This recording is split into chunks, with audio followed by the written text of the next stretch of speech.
BNP ক্ষমতায় এসেও শান্তিতে নাই।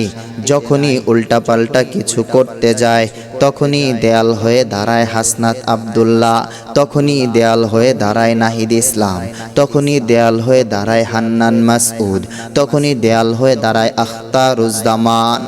ও বিএনপির ভাই, তোমরা যদি শেখ হাসিনার মতো স্বৈরাচারের রূপ ধারণ করতে যাও, একটা কথা মাথায় রাখবা, সংসদে কিন্তু এখন রণবীর আছে। হাসনাত আব্দুল্লাহ মনে হয় একাই সংসদ কাঁপায়া রাখে। যখনই তোমরা শেখ হাসিনার মতো স্বৈরাচারের রূপ ধারণ করতে যাইবা, তখন মনে করবা একলাই রণবীর হাসনাত আব্দুল্লাহ রণক্ষেত্র ঘটায়া দিবে। সন্তানের মতো সন্তান 10টা দরকার হয় না, সন্তানের মতো সন্তান একটাই যথেষ্ট।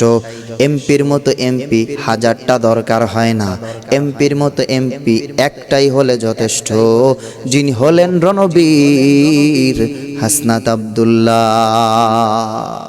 হাসনাত আব্দুল্লাহ একজন এমপি হওয়ার পরেও, একজন সংসদ সদস্য হওয়ার পরেও নিজের বাবার পরিচয় দিতে কখনো লজ্জাবোধ করে না।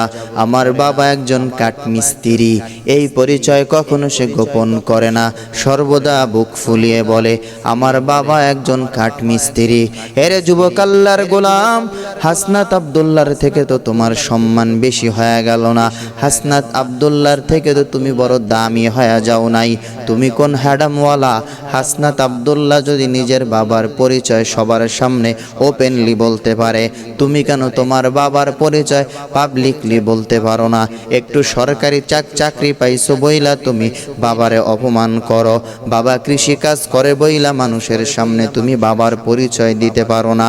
আমি বলবো যতই তুমি নামে দামে গুণে যত বড়ই হও না কেন, যত উপরে যাও না কেন, তুমি যদি তোমার বাবার পরিচয় দিতে লজ্জাবোধ করো, আমি বলবো তুমি তোমার বাবার সুসন্তান হতে পারো না, তুমি তোমার বাবার একজন কুসন্তান।